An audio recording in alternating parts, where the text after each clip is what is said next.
E aí o povo vai chegando e a gente vai e você vai incluindo, né?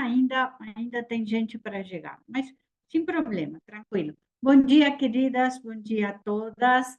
É uma alegria.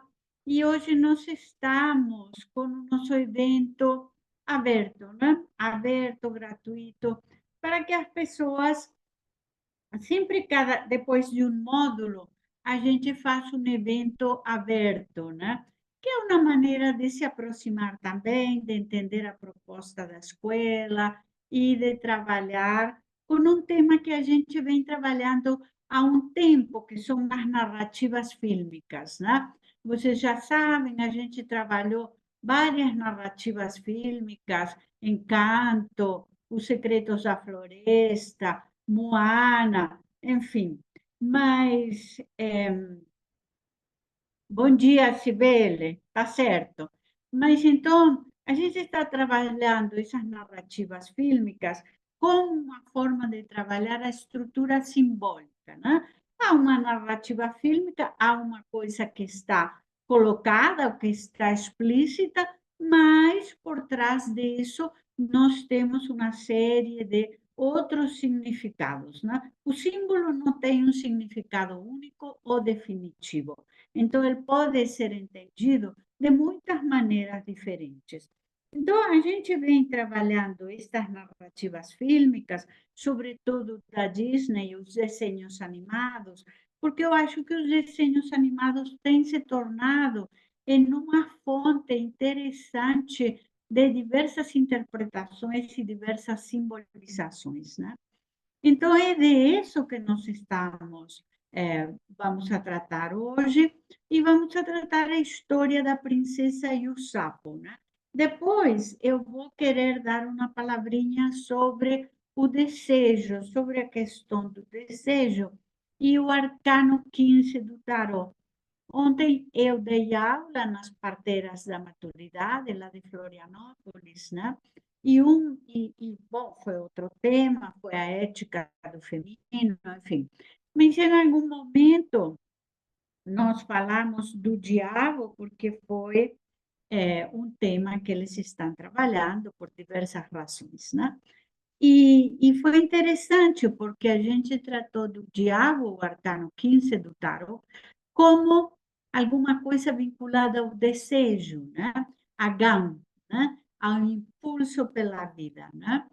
E a gente vai iniciar, depois de hoje, do encontro de hoje, um ciclo de oficinas que vai se chamar a Travessia do Desejo. Um ciclo de oficinas em cima de narrativas fílmicas, né? A Pequena Sereia, a Barbie e Wish, né? Que é o último filme da Disney, onde o desejo percorre todas essas narrativas de uma forma muito contundente, né? Muito específica e muito simbólica. Depois, no fim da aula, vou explicar mais e vou falar mais, e aí vai ser o nosso próximo módulo, outubro, novembro e dezembro, né? Então, aí a Janaína chegando. Raquel, pronto, já entrei com ela. Então, vamos lá, né? Você quer que eu compartilhe ou você compartilha, Raquel? Você está de microfone Ah, desligado. pode compartilhar, Marisa, que Tá acho que aí vai bem, no seu ritmo. tá bem. Janaína, bom dia. Bom dia, Bom dia, cheguei. Jana. Ah, que Bom ótimo, dia, deu tempo. que Qualquer ótimo. coisa eu tô por aqui. Tá, vou compartilhar aqui, tá? Uai, não está me deixando compartilhar? Olha que interessante. Não, peraí. Pronto, já está, já está.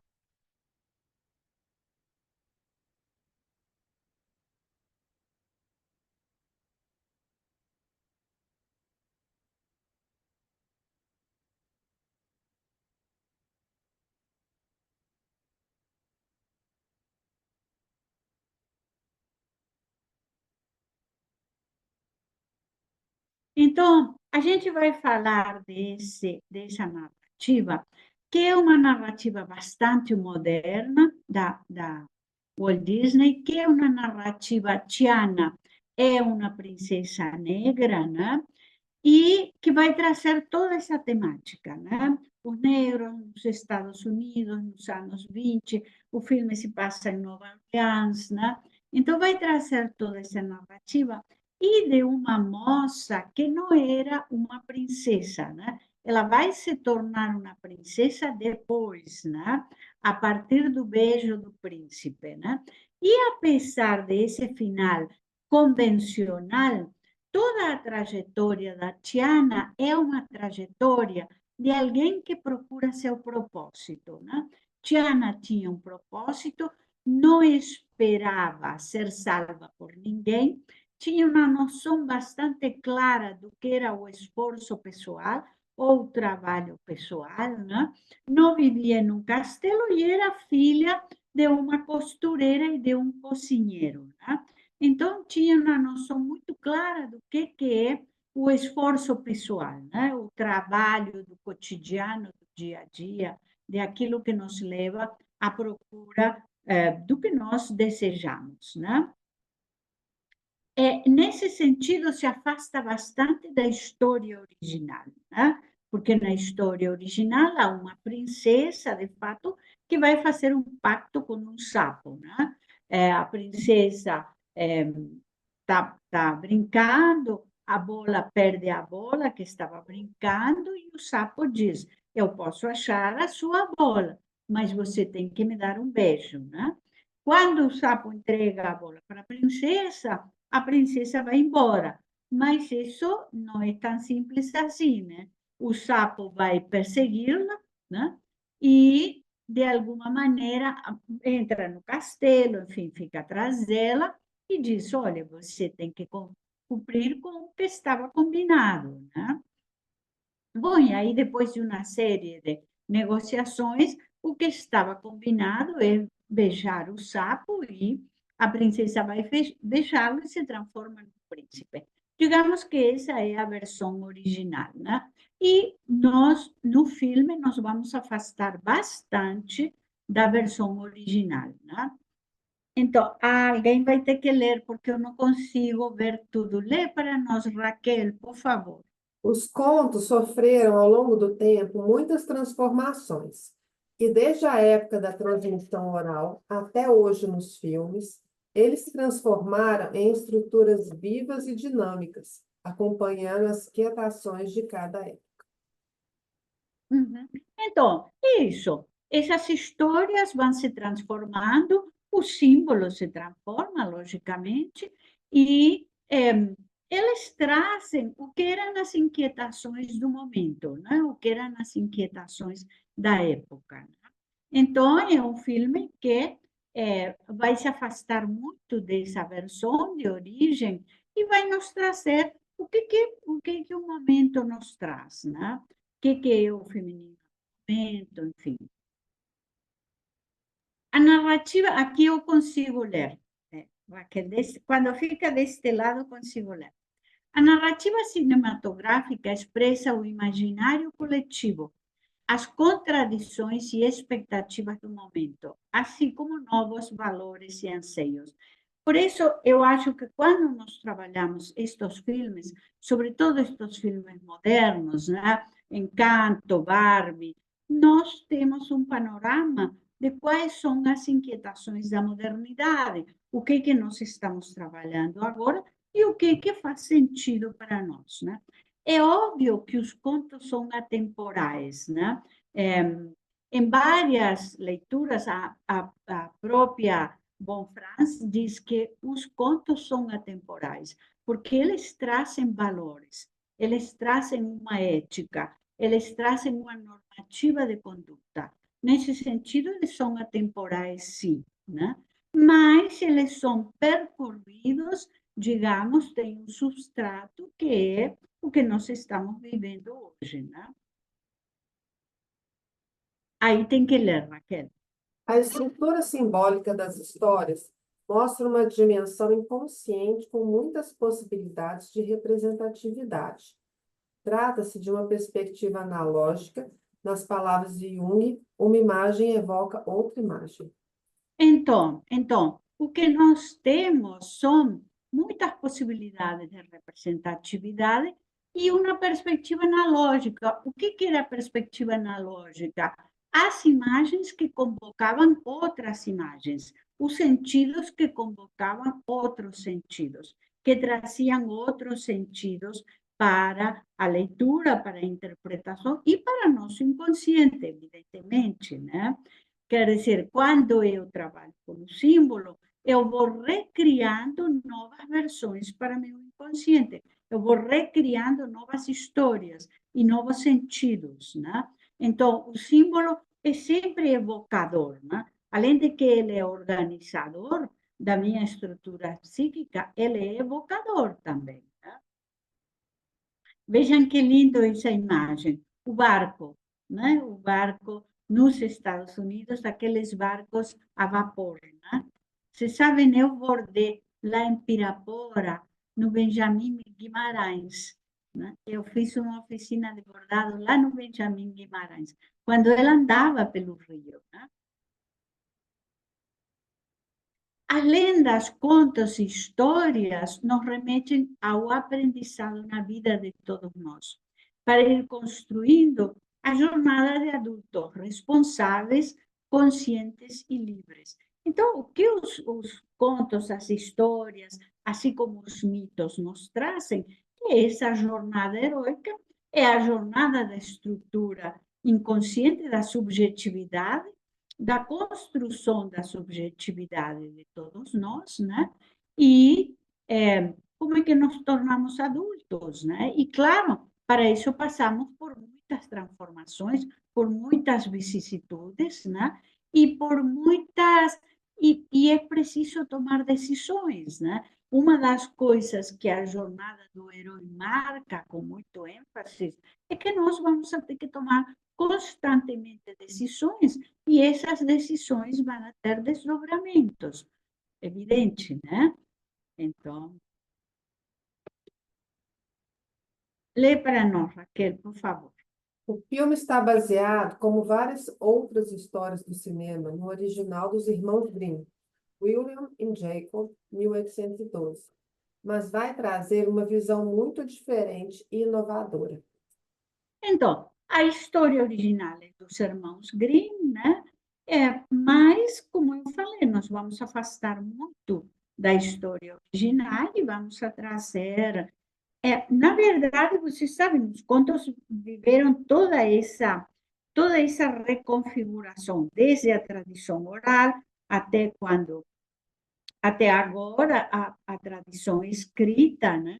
E agora esta transformação tão interessante que os contos sofrem e que, se vocês lembram, esse processo se chama bolderizar, né? Bolderizar é a transformação dos contos em outro tipo de narrativas. E há muitas discussões, nós já falamos sobre isso, há muitas discussões. Os pedagogos, enfim, os educadores questionam muito a bolderização dos contos, porque eles perderam a mensagem ética, a mensagem dos valores, a mensagem metafórica que eles traziam. Tá? Bem, são discussões que não cabem a nós, a gente não é da pedagogia. Bom, a Regina é da pedagogia, sim. A Regina Caldeira é da pedagogia. Mas que o que a gente está procurando é outra coisa, né? Tiana é uma jovem independente e determinada, decidida a realizar seus propósitos. Ela confia em seu trabalho e dedicação sem esperar nada de ninguém. Então, esse primeiro gesto de Tiana nos interessa muito. Ela vive de seu trabalho, ela é uma trabalhadora. Então, ela não espera ser salva, não espera ser resgatada, não fica numa atitude de que o outro vai me resgatar ou vai me salvar, ou... enfim, ela confia nela, no seu esforço, na sua capacidade, e é interessante porque nos traz esse feminino contemporâneo que diz respeito a, não, minha querida, se você quer melhorar na vida, você vai ter que arregaçar as mangas e manda ver. não tem outro caminho, né? Ninguém vai te ajudar. Pode ler, Raquel. Deseja ter seu próprio restaurante, que era o sonho do seu falecido pai. E assim, para essa personagem, o trabalho será um valor que orienta sua jornada e a forma de estar na vida. En-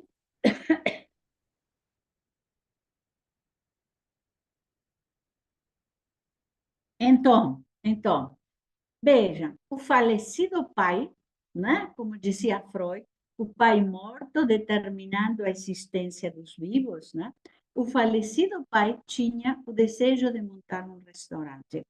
E esse desejo, e depois a gente vai dar uma palavrinha sobre o desejo, esse desejo, a Tiana vem, digamos, trazendo esse desejo para a vida dela, né? Era o desejo do pai, né? A gente já conhece isso. Os filhos repetindo os desejos do pai, da mãe, de quem quer for, né? E ela traz isso para a vida. E uma coisa interessante, o trabalho vai ser um valor, tá? Então, aqui nós temos um deslocamento, porque não é a beleza um valor, né? Não é a performance estética um valor, não é a docilidade um valor, né? Ou a ingenuidade um valor. Em muitos contos, a ingenuidade da princesa é um valor, né? Ou a docilidade da princesa é um valor, né? Nós estamos falando do trabalho, pelo tanto, estamos falando da autonomia, né? A autonomia é um valor em Tiana, né? Que por enquanto não é uma princesa, é uma trabalhadora, né? Ela vai se tornar princesa depois, né? Lê para nós, Raquel. Sua amiga Charlotte Labeuf vai fazer uma festa para conhecer um príncipe que chega à cidade. Charlotte é uma moça extravagante com um pai rico que sonha em ser resgatada por alguém. Então, é interessante porque o filme vai permanentemente trazer essas duas perspectivas. A perspectiva da Tiana, que é uma moça independente que acredita no seu próprio esforço, né? E a perspectiva da Charlotte, né? Que quer ser salva por alguém. A Charlotte é a filha do pai, mas não é a filha do pai Atena, é a filha do pai que mora no castelo, né? É a filha do pai que está no castelo e que é cuidada, protegida num mundo fictício, num mundo que não é o mundo real, né? E que não tem a menor consciência, nem quer ter, do que é o mundo real, né? Então, a Charlotte é realmente essa princesinha que não se interessa pelas vicissitudes da vida, porque a Tiana vai ter muito claro o preço de viver, né? Qual que é o preço de viver para todos nós, né? Tiana vai trabalhar na festa com o propósito de juntar o dinheiro que precisa para o projeto do restaurante. Então, Tiana tem claro essa troca, né? Se eu trabalho, consigo isto por isto, né? A esta altura será interessante lembrar que quando era pequena, escutando as histórias da sua mãe, a jovem tinha dito que jamais iria besar um sapo. É interessante porque aí estão a Tiana e a Charlotte pequenas, né? Elas são amigas desde a infância. E a mãe da Tiana está contando o conto, né? O conto de verdade, original dos irmãos Grimm, né? E aí a Tiana tem um nojo e ela diz: Eu nunca vou besar o sapo. Mas a Charlotte, olhe na carinha da Charlotte, a Charlotte fica toda seduzida pela ideia de beijar o sapo e se transformar em um príncipe, né? Então, aí vocês veem como são leituras diferentes e formas diferentes de estar na vida, né? Agora, é importante que ambas são aspectos do feminino, né? Nós não estamos falando de nada que está longe, né, desse feminino que eventualmente a gente trabalha, né? Toda a narrativa acontece na Nova Orleans do século XX, quando a cidade era o berço do jazz. O filme vai fazer muitas referências ao estilo musical e à cultura afro-americana, né? É interessante porque, né, acontece no bairro negro, enfim, há muitas referências a essa história, né? E a essa origem afro, né? Durante a festa, Tiana conhece o príncipe Naven, imaturo, sedutor e aproveitador, que foi transformado pelo mago maldoso Facilier em um sapo. E aí há um mago, né? A magia aqui é masculina, né? Não é a bruxa da floresta, não é, é um mago que vai transformar o jovem Naven em um sapo, né? O mago é sedutor, aproveitador, enfim, essas coisas, né? Muito parecido com o príncipe, né? O mago e o príncipe têm a conversa, né? A conversa, digamos, levam as pessoas na conversa e na lábia, né? Mas a Tiana está na festa para trabalhar e conseguir o dinheiro que está faltando para ela montar um restaurante. Então, a Tiana está noutra, aparentemente, né? O sapo pede ser beijado com a promessa de ajudar a protagonista a compra do restaurante. Então, o inesperado vai acontecer. E Tiana vai se transformar numa sapa, né? Então, vejam bem, a Tiana encontra o sapo, né? Quando ela vai trocar de vestido lá no meio da festa, né? Encontra o sapo e o sapo diz, mas eu sou o príncipe, fui transformado em sapo, mas se você me beija, e aí ela diz, não, mas eu não quero um sapo. Isso é interessante, porque em nenhum momento a Tiana mostra interesse no par romântico, né? A Tiana não tem interesse no par romântico, né? E isso vai aparecer em diversos momentos do filme, desta narrativa, né? Então, ele diz, não, mas eu não tenho interesse, eu não. Não, mas o que você quer? Não, eu quero montar meu restaurante, ela diz. Então, ele diz, então tá bem, eu sou um príncipe e eu prometo que eu te dou o dinheiro para montar o restaurante. O detalhe é que o príncipe estava falido. O príncipe estava falido e ele está vindo na cidade com a esperança de casar com Charlotte e restaurar, digamos, sua fortuna, né? Bom, o inesperado vai acontecer e Tiana vai se transformar também em sapo, né? Ambos van a embarcar numa aventura para derrotar Facilier e reverter o feitiço. Será uma jornada de imprevistos, perigos e surpresas. E aí é interessante porque aí o que nós vamos a descobrir, entre outras coisas, é que o desejo não tem um caminho em linha reta, né? Isso não existe, né? Esse caminho em linha reta e eu vou conseguindo as coisas que estou querendo ou desejando, né? O caminho do desejo é recôndito. O caminho do desejo é cheio de imprevistos. E quando eu estou falando de desejo, eu estou falando de aquilo que convoca a nossa alma. Eu não estou falando do desejo de ter o carro do ano. Isso não é desejo. Isso é uma demanda. Eu estou falando de aquilo que convoca a minha existência, de aquilo que articula e organiza minha existência. Isso é um desejo. Tá? E ele não é em linha reta. Tá? Até porque nós, muitas vezes, demoramos muito a descobrir qual que é o desejo que estrutura a nossa existência. Né? Pode ter a ver com a vocação, porque eu tenho uma vocação para a medicina, para a arte, para o que for. Então, mas nunca é em linha reta, nunca é assim. Descobri, fui. Né? E é um pouco o que a história e a narrativa vai nos trazer, né? Todos os caminhos, todos os desvios, todos os desencontros, né? Até chegar àquilo que faz sentido para a minha alma. Lê para nós, Eles vão Raquel, por favor. eles vão encontrar o jacaré Luiz, muito amigável, apaixonado pela música e que quer ser humano. Essa figura será uma homenagem ao mestre do jazz Louis Armstrong. Porque o filme tem várias homenagens, né? A figuras da música, enfim.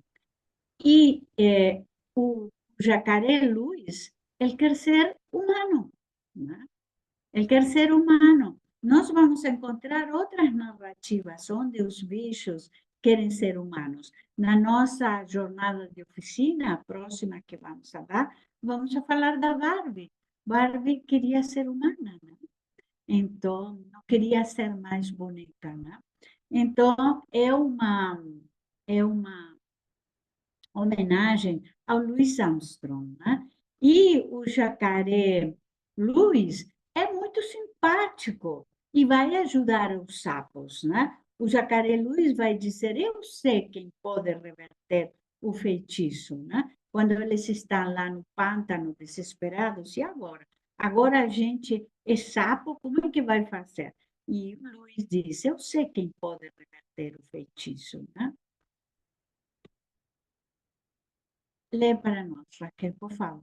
Também conhecem o vagalume Ray e sua amada Evangeline, representada por uma grande estrela nos céus e que simboliza o planeta Vênus, Afrodite, a deusa do amor e da beleza. Então, Ray está apaixonado por uma estrela.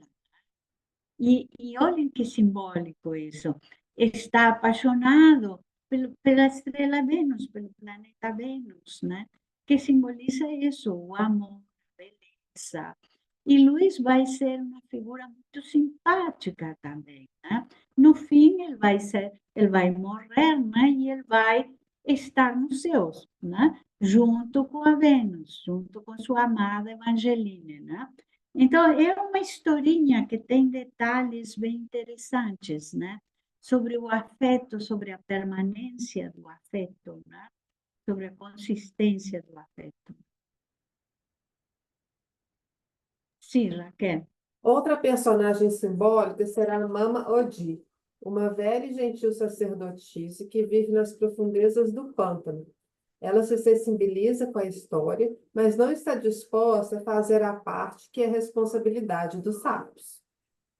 Isso é muito interessante. Mama Ode, que vai simbolizar, né, a maturidade, o conhecimento, a sabedoria.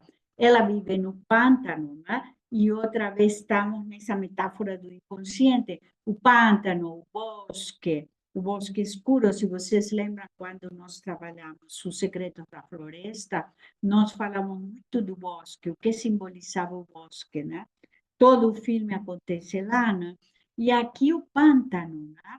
E aqui nós temos a presença do pântano, esse lugar escuro, esse lugar silencioso, esse lugar que guarda secretos, que guarda perigos também, e que tem a ver com o inconsciente de todos nós, né? Mas Mama Odi não se dispõe a fazer o que é a parte do outro. E isso é outro recadinho, né? Faça a sua parte e não espere que os outros façam para você alguma coisa que lhe corresponde, né? Faça a sua parte.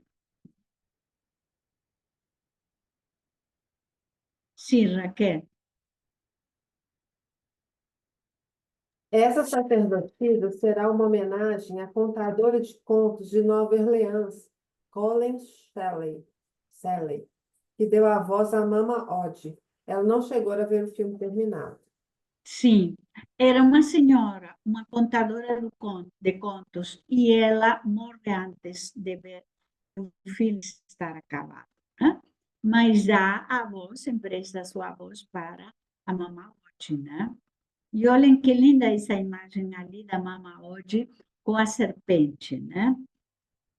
A serpente fazendo um carinho à Mama Odd, né? Marisa, posso só pedir licença? É porque Sim. a Denise está tentando entrar, só que ela precisa da senha e do login e eu não consigo acessar porque eu estou sem o host. Desculpa. Mas Não sei se a Raquel consegue me passar. mas e como é que eu consigo? Como é que eu sigo a É senha? lá em cima na tela. Você consegue, Raquel? É o ID e a senha.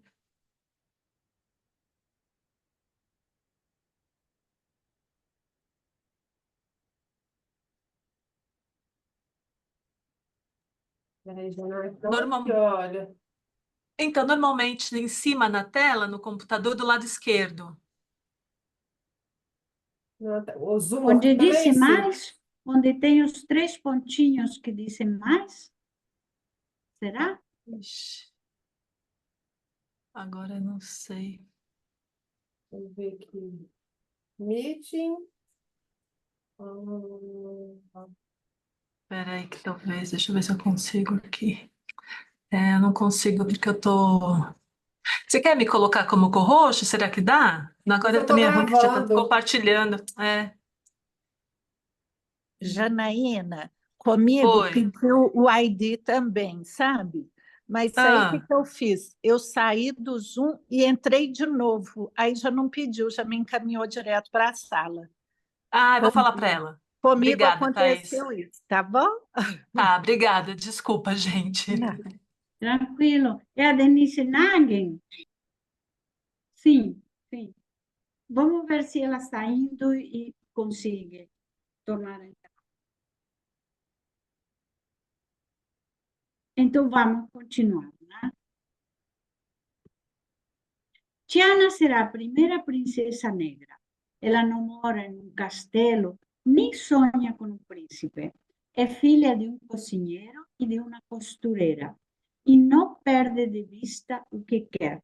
Então, essa é outra questão interessante. A Tiana é muito focada, né? É uma princesa que não se dispersa, que não se descuida, né?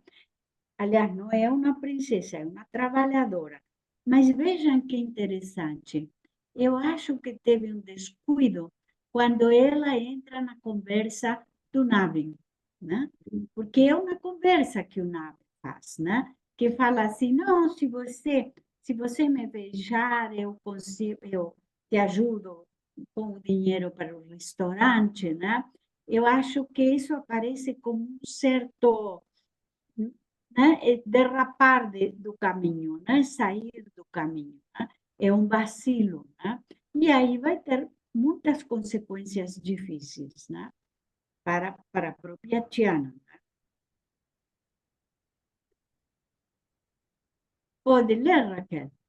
Ainda criança, a jovem aprende a cozinhar com o pai. Juntos faziam a melhor sopa da cidade. E esse vínculo de afeto e cumplicidade leva ela a sustentar a ideia de montar um restaurante. Uhum. E olhem que interessante, normalmente nas histórias, nos contos de fadas, é a mãe que morre, né? E aqui é o pai que morre, né? É esse vínculo da filha com o pai. É o pai que morre, o filme não explicita como o pai morre, né? Mas ela tinha um vínculo com o pai, né? E é o pai que se retira da cena, né? E é o pai que está presente quando ela assume esse desejo de montar um restaurante, né? Então, é interessante porque não fala da mãe, fala que ela tinha mãe, etc. Nós não sabemos se a mãe permanece viva ou não, né? Mas nós sabemos que o vínculo com o pai tem um final, o pai que se retira.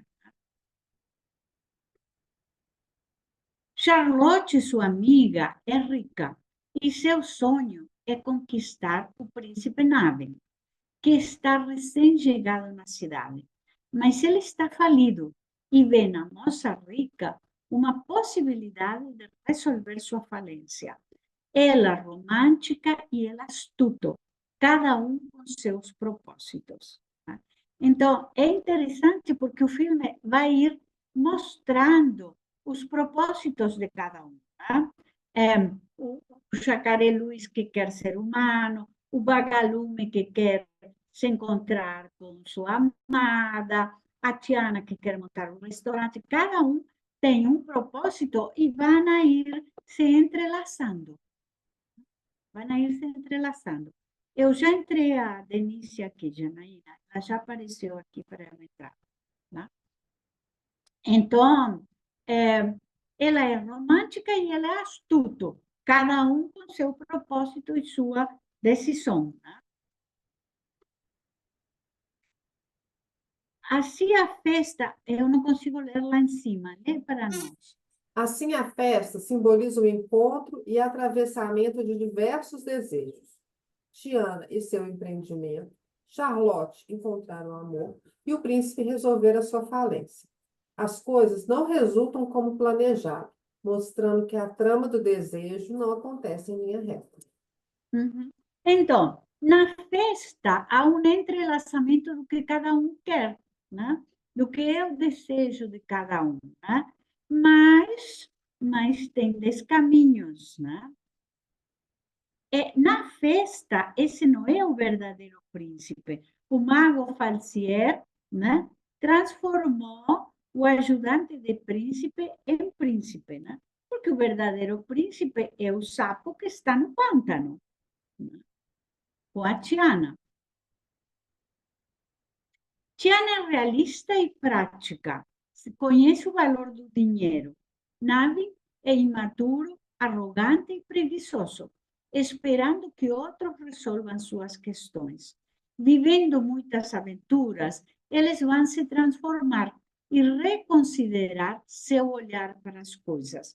E é interessante porque o príncipe vai entender o valor do esforço, né, do trabalho, né? E a Tiana, que era uma workaholic, né? Tiana só trabalhava, vai entender que é preciso outros momentos, né? Que é preciso fazer pausas, que é preciso o prazer, o encantamento pela vida, né? Então, nesse sentido, cada um vai viver transformações, né? Um com o outro, né? Enquanto eles são sapos e tentam salvar sua vida, né? Pode ler. A história é atravessada pelo mago Facilier. Ele traz um aspecto sombrio e enganador, uma metáfora de que a magia pode estar na mente de cada um de nós, permitindo manipulações e abusos. Exatamente. Porque o mago é manipulador, é abusador, ele tem o propósito de ficar rico, né? Do dinheiro do pai da Charlotte, né? E ele vai fazer tudo para seu propósito. Mas é uma metáfora, né? Exatamente. Cada um de nós permite abusos, né? Permite manipulações e abusos, né? Então, nesse sentido, eu acho que é interessante o que o filme traz, né? O Falsier vai ter um final difícil, né? Mas que tem a ver com aquilo que ele foi construindo. Né? Falsier era sem escrúpulos e tentava arrancar dinheiro da família aristocrática de Charlotte. Ele evoca demônios e terá um final difícil. E há vários comentários do filme que falam da magia do voodoo, da magia do Haiti, enfim, que vinculam, porque o Falsier tinha um bonequinho e pinçava um bonequinho, pinchava o bonequinho. Né? Toda essa associação com um certo tipo de magia, né? E a demonização também da magia. Sim, lê para nós. Charlotte vive na inconsciência, protegida pelo pai e com expectativas infantis e pouco reais. Ela também vai aprender que as histórias são construídas a partir da consciência e determinação pessoal. Então ali está o pai do Charlotte, né? Que era um senhor bom, né? Rico, todo aquele estereótipo, né? E que protege a filha, né? E a filha não faz nenhum esforço para adquirir consciência, né? eu poderia ser protegida e falar, não, assim não quero. Não, a Charlotte acha ótimo, né? Acha ótimo e ela está na vida boa, né? Então, mas isso tem um preço, evidentemente. Isso tem um preço, né? Estar na vida boa, assim, sem consciência, para todos nós tem desdobramentos. Né? Será Mama hoje que vai dar a dica de como os sapos podem voltar a ser humanos e sair do pântano, que simboliza o inconsciente e o escuro das emoções que não conseguimos controlar. Né? Então, o pântano vai nos trazer isso, né? As emoções que nos dominam. Né? É a água parada, é a água escura. Né? São essas emoções que nos dominam. Né? E que nós não caminhamos, que nós não andamos. Né? Então, e Mama hoje é interessante, porque Mama hoje não está no mundo público, né? Mama hoje está na profundeza do pântano, né? Ela mora lá, né? É lá na profundeza do pântano onde nós encontramos uma possível saída para a situação, né? Pode ler, Fábio. Não podemos deixar de lembrar que a história nos remete aos anos 20, quando tanto os negros como as mulheres lutavam pela conquista de direitos civis. Isso é importante, né? Ali atrás está o pai da Tiana, a mãe e ela, né? E as duas mulheres estão tomando sopa. Todo mundo está tomando a sopa que o pai da Tiana preparava, né? Então, isso é importante, porque nos anos 20, os negros e as mulheres, né? Foi a conquista do voto, né? Das mulheres, né? Então, lutavam por direitos civis, né? Então, o filme também traz essa questão como pano de fundo. Vocês veem que é um bairro negro, que é uma, né? Não tem pessoas brancas nessa cena. A amizade entre as duas moças nos mostra as contradições. Tiana, obstinada, destemida e progressista. Charlotte, sonhadora, imatura e distraída. Mas ambas são aspectos de um feminino consciente que precisamos construir, né? Então, Tiana era muito para a época, né? Uma moça negra que queria conquistar seu direito, seu propósito, o que for, né? Era muito desafiante, né? E como moça negra, ela tinha muito poucos direitos e muito pouca possibilidade de ser levada a sério também, né? A Tiana frequentemente não vai ser levada a sério naquilo que ela quer, né? Naquilo que é sua determinação. Sim, Uma mulher negra querendo realizar seus propósitos vai se tornar motivo de isolamento, de crítica e ironia, mas ela não desiste nem se intimida. é interessante porque há vários momentos em que Tiana vai ser ironizada. Por exemplo, quando ela procura alugar um espaço, ela já tem o dinheiro, quer alugar um espaço para o restaurante, né? E o pessoal da imobiliária, digamos assim, ironiza ela, né? Ironiza ela. E há uma coisa interessante, a Tiana não se intimida, né? Não volta atrás, não se intimida, não desiste, nem se ocupa também, nem se ocupa, né? Desse bullying, dessa situação, ela vai em frente, está focada e vai em frente. Sim, Raquel. Alguns momentos são expressivos, como a imobiliária que não quer concretizar a venda do imóvel, ou o chefe cozinheiro, que também é negro, mas explora e maltrata Tiana. O chefe cozinheiro, o chefe da Tiana é negro também, né?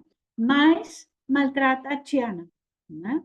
Então, essas contradições, né? Eu acho interessante porque ela não só não se ocupa muito disso, sino que não desiste, né? Não volta atrás, né? Ela tem muito claro que quem quer e para onde vai, né?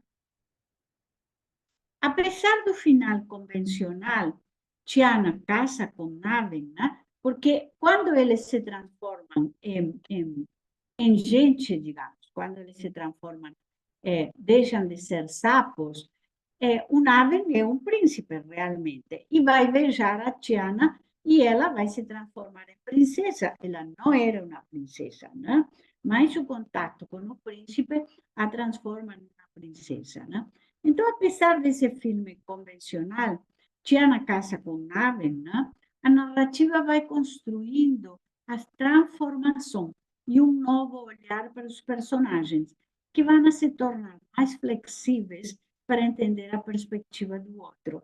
E uma cena no final, eu não coloquei essa cena, mas no final, Tiana está administrando seu restaurante e o Naven está trabalhando no restaurante. O Naven é funcionário do restaurante, né? Então, acho que esse final vai ser bem expressivo.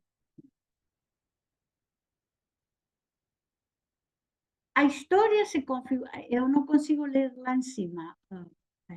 A história se configura a partir de imprevistos, surpresas e descaminhos, mostrando perdas e reviravoltas. Tiana não era uma princesa, apesar de Navem achar que ela era uma. O jacaré não é humano, mas será tratado no barco como um humano fantasiado de tocador de jazz. Sim, porque no barco, há uma festa no barco de fantasia, né? Tiana e Naven estão no barco sendo sapos, né? E há uma festa de fantasia. E o jacaré acha que é o momento dele tocar, né? E ele toca, e todo mundo fala com ele assim: sua fantasia está fantástica, sua fantasia de jacaré está fantástica. Mas ele era um jacaré, ele não estava fantasiado, né? E eu acho interessante porque quando o Naven conhece a Tiana, Naven já é um sapo, e Tiana está vestida para trabalhar na festa da Charlotte. Então, ela está vestida como uma princesa, porque a Charlotte tinha pedido às pessoas, às mulheres, que fossem vestidas como princesas, né? Então, Tiana está vestida como uma princesa. O Navin vai achar que ela é uma princesa, né? E ela não é, né? Então, esses descaminhos são muito interessantes, né? O Navin não é um príncipe com dinheiro, é um príncipe falido. E assim há uma série de confusões, mostrando que, às vezes, quando nós falamos do nosso desejo, a gente se confunde. A gente pode se confundir. É muito fácil isso, é muito possível, né? A metáfora nos mostra que as coisas não são o que parecem.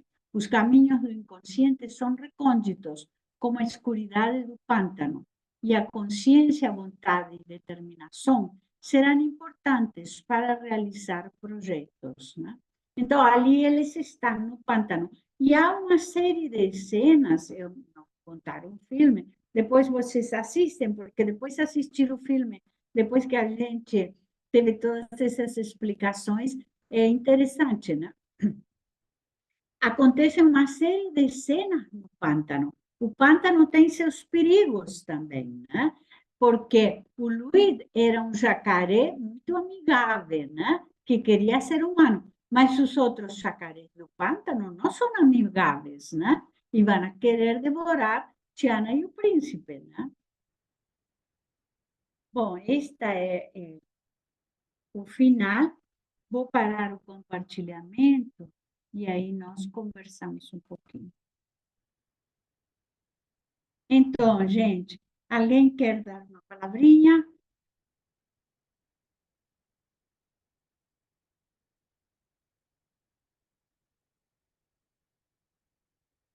Vocês já tinham assistido o filme? Sim?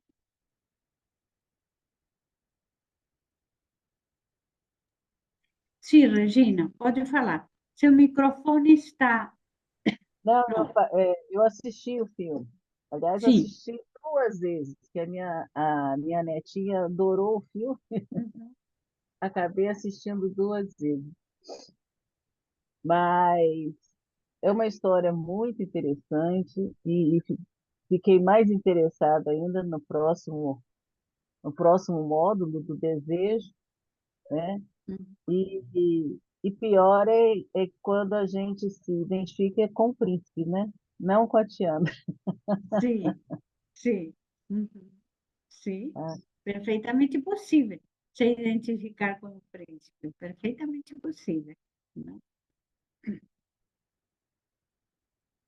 Quem mais que vai? Marisa, Sim, para mim, que chamou a atenção também o fato delas não virarem rivais no final, né? Não tem uma disputa, porque a Tiana fica, né, casa com o príncipe, que é o sonho da amiga, né? E a amiga no final ajuda, enfim, participa e sim, torce, né? Então, me chamou a atenção também esse ponto de não ter criado uma rivalidade entre elas, sim, que normalmente é o que acontece, né, nas figuras femininas. sim, sim, ótimo, já. Sim, Marisa, sim, eu achei interessante porque assim, né, essa questão do desejo, às vezes as concessões que a gente acha que são válidas para alcançar o nosso desejo. uhum, Então ela estava na festa e tudo, mas ela abre uma concessão achando que aquilo dali ia levá-la, né, para concretizar o seu desejo e beija o sapo.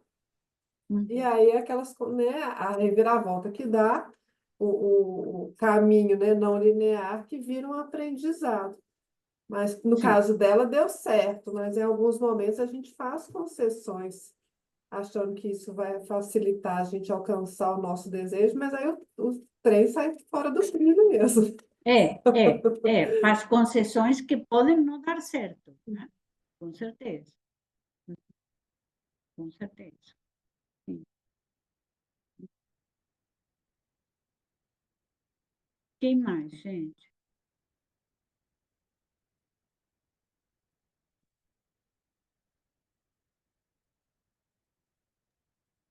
Marisa, outra coisa, eu fiquei pensando assim sobre essa questão da presença do pai e da mãe. Então, assim, ela era tão focada, eu não sei, assim, né, eu não entendo muito, mas essa questão do pai ser relacionada com essa parte da estrutura material, né? Então, o desejo dela é o restaurante, conseguir o dinheiro, conseguir esses recursos, né, materiais para concretizar esse desejo dela. O desejo dela é um desejo material. Mas e essa ausência da figura da mãe também, como essa guiança para esses outros aspectos subjetivos que ela não tem, né? Da, Sim, da, da, da atenção, né? Da intuição, né? Que ela parece que a ausência da mãe também demonstra isso. Ela é muito objetiva, uhum, mas ela não está preparada para entrar na floresta, uhum, sim, né? Ela é a sim, entrada quando ela vira sapo. sim, sim. Hum. E do afeto também, né? Porque ela não, ela quando beija um alguém, é isso que você falou, é muito objetivo, ela quer resolver a questão dela, né? Não é porque está encantada, apaixonada, nada disso, né? Por isso o final, esse final, né? Em que ela se transforma em princesa e se casa com o príncipe, né? É, mas eu acho que em nenhum momento aparece o afeto, né? A Tiana não se comove, digamos. A gente poderia pensar assim, se comove pouco, né? Não é? Ela está mais próxima de uma Atena. Ela está mais próxima de uma Atena que de uma Afrodite, né?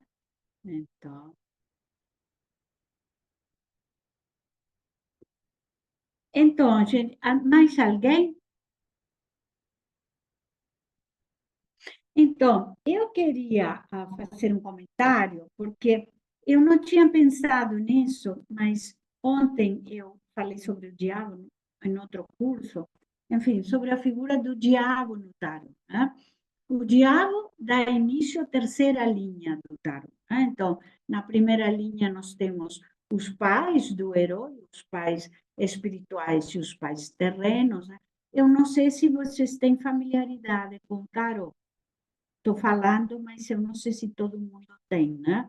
Nós estamos falando de uma estrutura simbólica que fala da construção do sujeito, da construção da subjetividade, né? É isso a estrutura do tarot. Os arcanos maiores, né?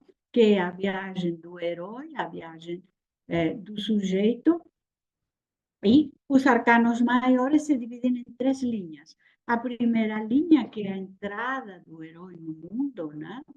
A segunda linha, que é a da vida adulta, que começa com a justiça e onde estão as virtudes medievais, né? A prudência, né? A justiça, a força e a temperança, né? Elas estão na segunda linha, em que nós vamos a estabelecer nossa responsabilidade de adultos, né? E a terceira linha começa com o diabo, né?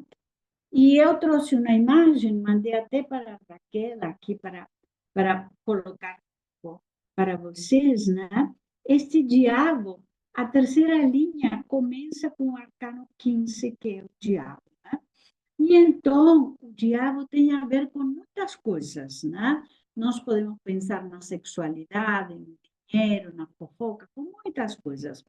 Mas ele tem a ver com o desejo, né? Com a gana, com a vontade, né?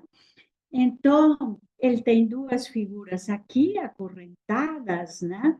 Que tem a ver com nossos vícios, né? Com os vícios que dizem respeito ao que nós fazemos com nós mesmos, né?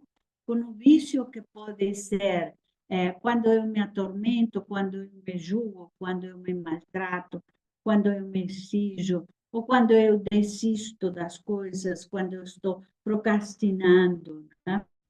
É uma figura metade humana e metade animal, né? E mostra isso, né? Nós estamos acorrentados pelo desvio, digamos, né?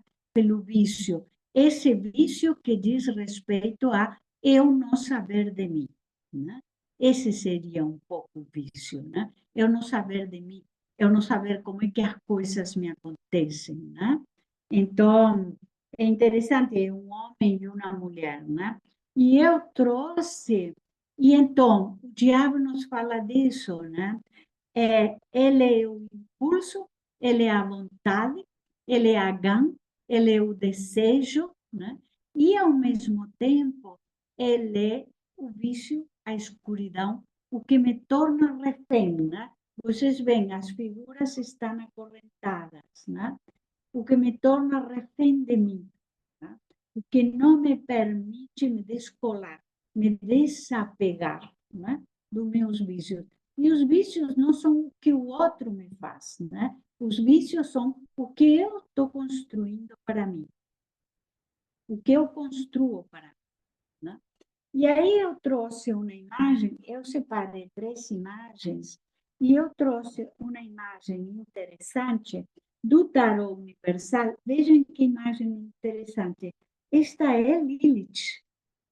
Olha esta Lilith. Trouxe até né?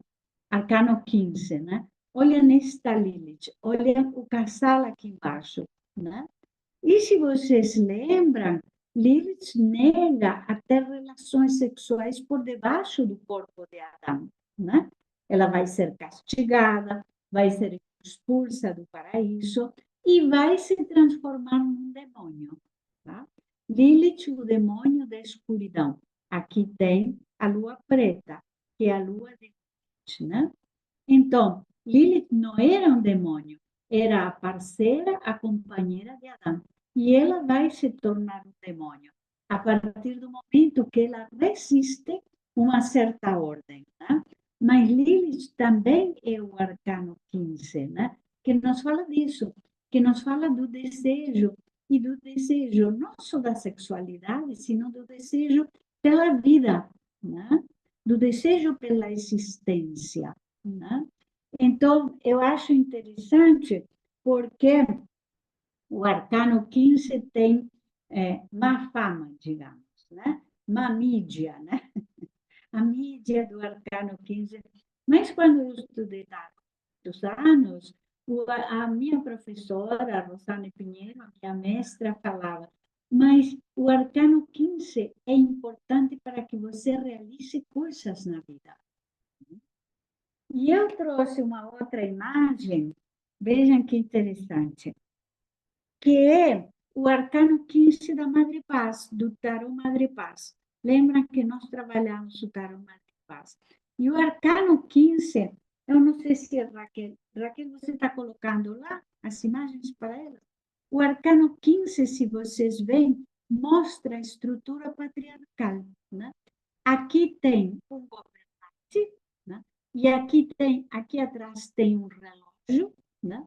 As questões que nós temos com o tempo, que nós mulheres temos com o tempo, né? As dificuldades de controlar o tempo. Aqui tem, né, a violência, a guerra, os exércitos. Vejam, né? Nós temos a luta, subindo esses degraus, nós temos a luta, né? E aqui a Vicky Noble vai falar que esta era uma Amazonas, né? Que foram derrotadas pelos exércitos. Aqui nós vamos a ter os exércitos, as ofrendas ao rei, né? As ofrendas ao rei estão no, que ele colocou que estão no grupo de WhatsApp, as imagens que eu estou mostrando. E aqui embaixo temos o desenvolvimento das mulheres, né? Uma mulher jovem, uma mulher adulta e a maturidade da mulher. Então, se vocês veem, aqui o que nós estamos tendo é a patriarcalidade, a estrutura patriarcal, né? De violência, de domínio, né? De abusos. Não esquecer que o Tarot Madre Paz é um tarot que trabalha as civilizações pré-patriarcais, né? Então, a Vicky Noble vai trabalhar muito essa ideia de os abusos da patriarcalidade, né? Como nos tornamos patriarcais e como a patriarcalidade é um abuso em todos os sentidos, não só da violência, sino do dinheiro, do tempo, enfim, todas essas coisas.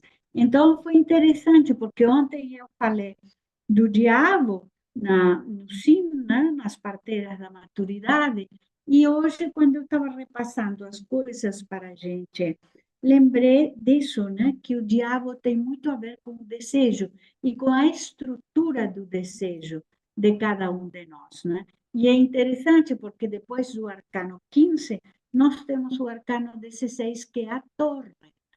A torre que vai ser derrubada pelo raio de Deus, né? Então, essa última linha do tarot é uma linha interessante, significativa. Eu vou ter a torre, se vocês lembram, duas figuras constroem a torre com eles adentro. Eles estão adentro da torre, né? A torre não tem portas, né? A torre da minha arrogância, a torre da minha prepotência, a torre do poder, não é? Então, depois do arcano 15, eu tenho o arcano 16, que é a torre, que vai ser quebrada, e as figuras caem da torre, mas elas não morrem, né? Eu caio da torre da minha prepotência e eu não vou morrer. E depois do arcano 16, eu tenho 17, que é a estrela, né? A mulher que está nua, né? Concentrada, colocando água na terra e no lago, né? Quer dizer, a liberdade pessoal, né? Depois do arcano 15, que é meu desejo, e do arcano 16, que derruba a torre, eu vou estar no 17, né? Que é a liberdade pessoal. Eu estou falando dessa linha porque acho que tem a ver com esta história da Tiana que nós estamos trabalhando. E depois, o arcano 18, que é a lua. E a lua é o inconsciente, é o recôndito, são meus medos, é o que me confunde, é a noite, né? Então, à noite, eu posso achar que é uma árvore e é uma pessoa, ou posso achar que é uma pessoa e é uma árvore, né? esse nevoeiro da lua, né? Da escuridão. Lembrem que no arcão 18 não tem figuras humanas, né? Tem um lobo e um cachorro uivando para a lua, tá? E um caranguejo saindo da lagoa, tá? Querendo simbolizar que a lua me traz aquilo mais primitivo de mim. Tá? O inconsciente guarda aquilo mais primitivo de mim. E depois eu vou para o arcano 19, que é o sol, né? Que é o logos, que é a clareza, que é a consciência, né? Que é Apolo, né? O arcano 19 é Apolíneo, né? Ele traz isso, a consciência, né? E depois eu vou para o arcano 20, né? Que é o julgamento e que todos nós vamos a ser julgados, né? O tarô nos traz essa. Virgínia, estou vendo que você está com um tarô na mão. Qual que é esse tarô, Virgínia? É o Rider? White. Qual que é esse tarô? White. Sim, É Rider. a Pamela, é o da Pamela. da Não Pamela. falamos mais o Rider, nós só É, falamos da Pamela, tá? Nós esse, estamos em franco processo de restaurar o talento e o conhecimento da Pamela. Então, a gente não fala mais Rider, fala o da Pamela. Muito bem, Virginia, muito bem. eu tô, É o da tô Pamela. acompanhando as imagens aqui que você está me Sim, falando, do então, sol.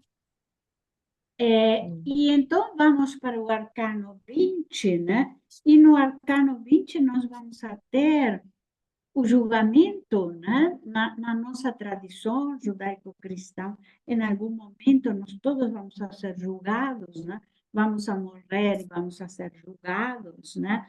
Mas o julgamento também nos traz o vínculo com a ancestralidade, o karma familiar, da família pai e mãe, né? Da minha ancestral, não família, meus filhos, meu marido, não sei quem. Não, é para trás, o julgamento é para trás, né?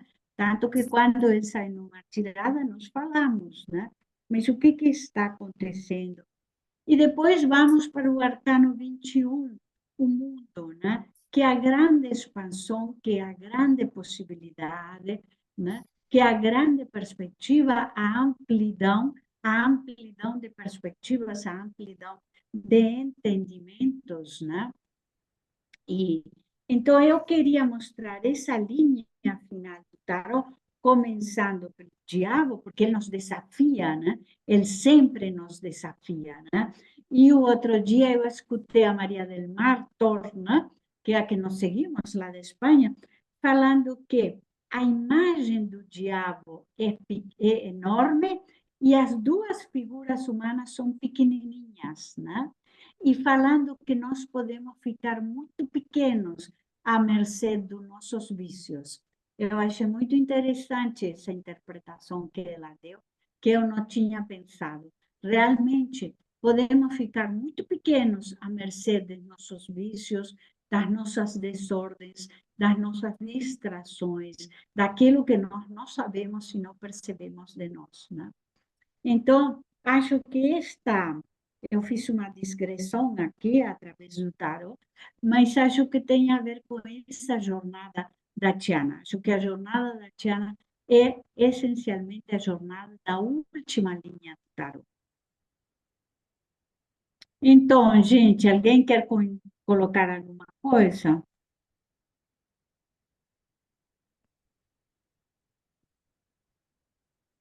Vocês estão muito caladas hoje, não estou reconhecendo. Não estou reconhecendo vocês, sabe? Vocês estão muito caladas hoje. Não é o grupo da escola que eu conheço. Alguém mudou. Alguém mudou meu grupo.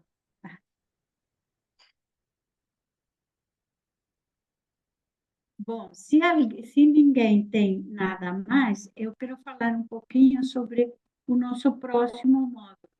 Mas é isso mesmo? Ninguém tem mais nada para colocar? Sibeli, você não tem nada para falar do diabo, Sibeli? Não estou compreendendo esse seu silêncio.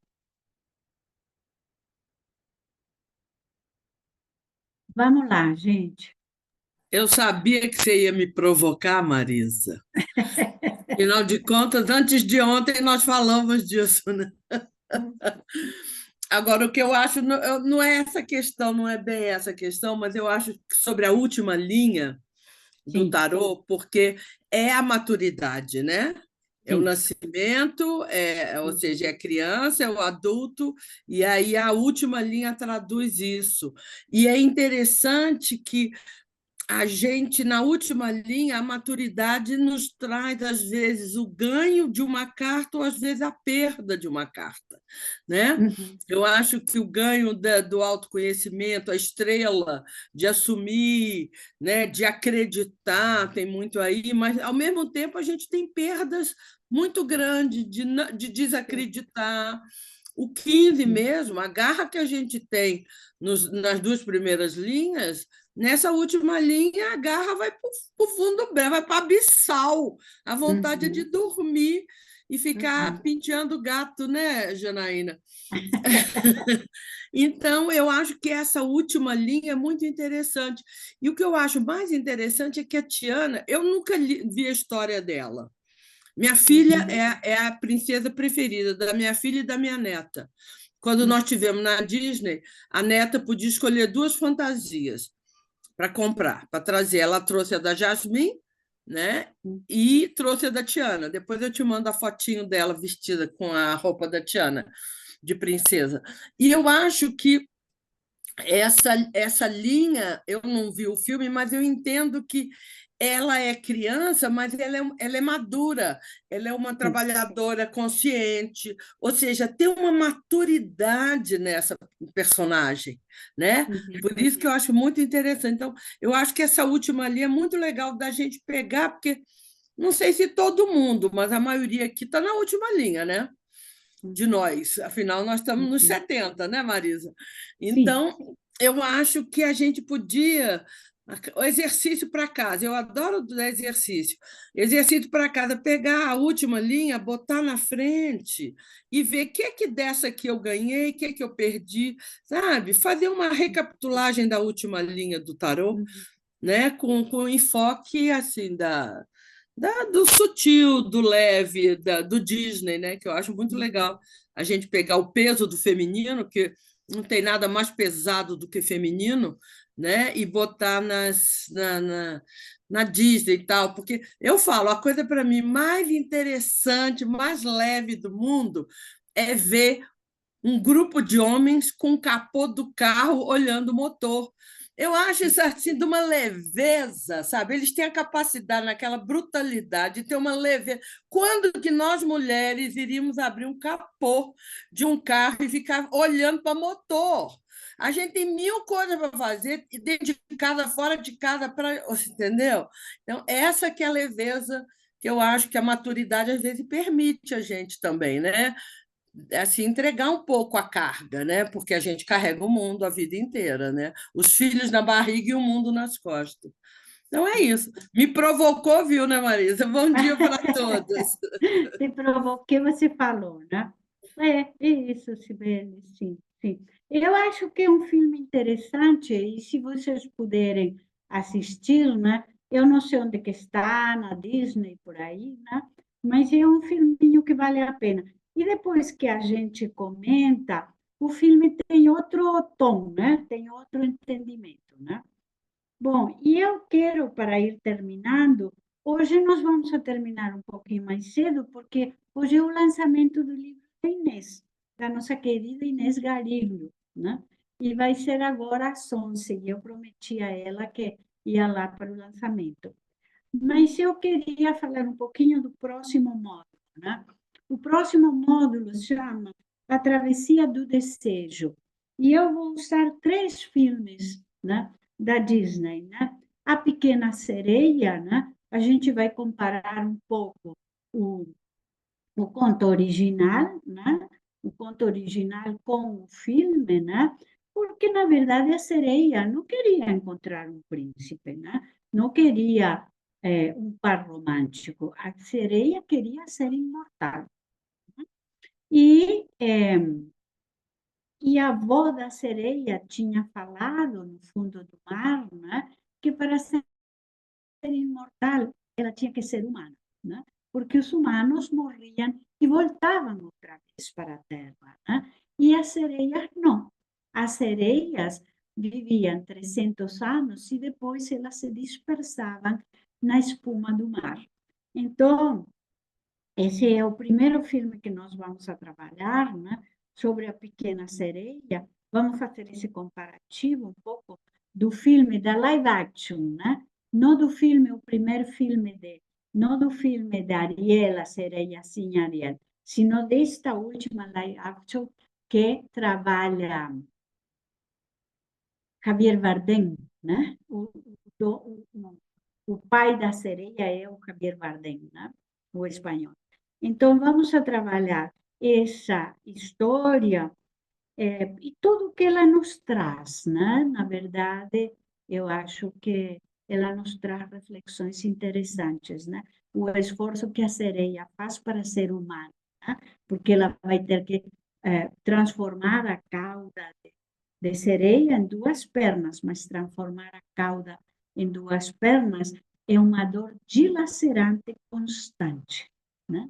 Então, essa reflexão vamos a fazer, né? Depois nós vamos a trabalhar, nós já temos as datas, né, Janaína? Começamos em outubro, eu não lembro Marisa, quando. A tá. Raquel colocou. Aí, Isso, a Raquel já Então, colocou no chat. pronto, Raquel, obrigado. Depois nós vamos a trabalhar Barbie. Barbie foi um filme que me surpreendeu bastante. Eu não assistiria a Barbie, mas a Luísa Monteiro, nossa querida Luísa, da Madalena, né? Um dia me disse, vamos a fazer uma live comentando Barbie. Acabei de assistir.